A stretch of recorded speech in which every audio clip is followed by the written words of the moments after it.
Hey guys, and welcome to this week's small group.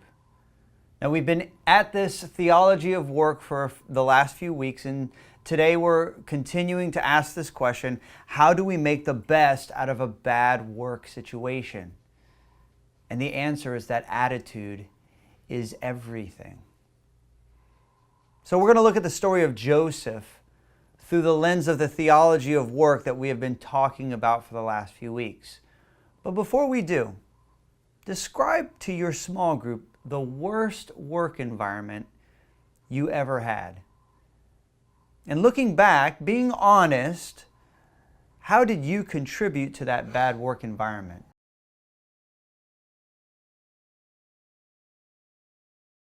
So the story starts with Joseph and his half-brothers.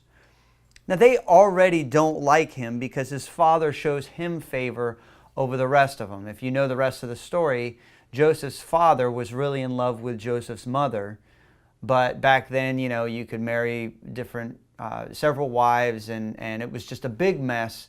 But finally, he was able to have a son through the wife that he loved, and it was Joseph. So the rest of the family didn't like him, and they're running a family business, and there's a problem at the workplace.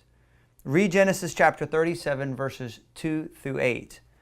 Have you ever had someone tell on you at work? How did it make you feel? And can you relate with Joseph's brothers in this story? But on the other side, have you ever been put in a position where co-workers were taking advantage and hurting the company, but you didn't want to say anything? If you have, tell your story.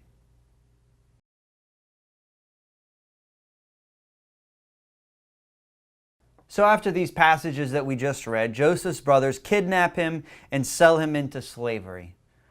They tell their father that Joseph was attacked and killed by wild animals. So Joseph goes from being the favored son in a wealthy family to being a slave for an important Egyptian official. Next, I want you to read Genesis chapter 39, verses 1 through 5. How did Joseph respond to being sold into slavery?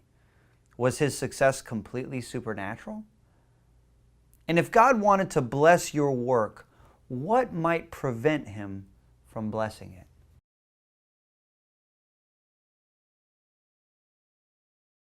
it? It's pretty significant that Potiphar didn't worry about anything at his household while he left Joseph in charge. But Joseph's attitude and his integrity are about to be tested. Read Genesis chapter 39, verses 6 through 19. How do you feel about Joseph when you read these verses? And what is the main reason Joseph rejects her advances? Have you ever been accused of something you didn't do? If you have, tell your story.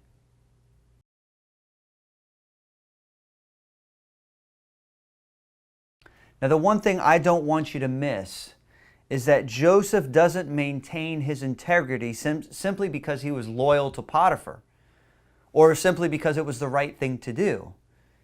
He maintains his integrity because anything less would dishonor God. That is the most important thing to him. Now, Joseph pays the consequence for someone else's lie. Notice his attitude, though, in the midst of the storm. Read Genesis chapter 39, verses 20 through 23. If you were Joseph, how would you feel about doing the right thing at this point? And what pattern do you see in this passage, in this chapter? How does this pattern speak to you when you think about your work?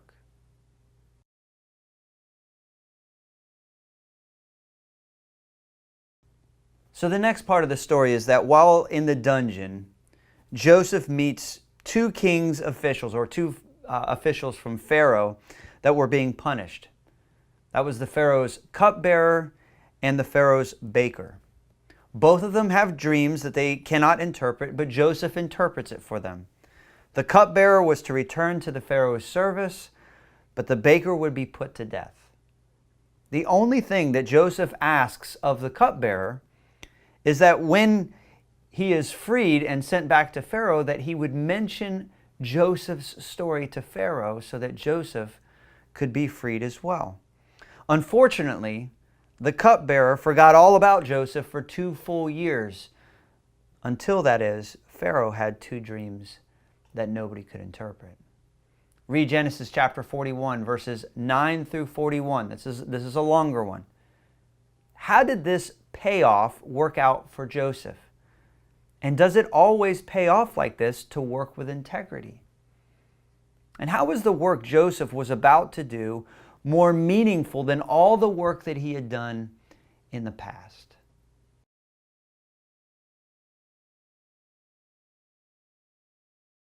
What I want you to see here is that the story is far from over. Joseph doesn't just relax in the lap of luxury. No, he gets to work. And Joseph was about to save the lives of the entire nation of Egypt and the lives of the future nation of Israel. So how might this story have played out if Joseph would have had a bad attitude? And how might a different perspective or attitude change your work this week?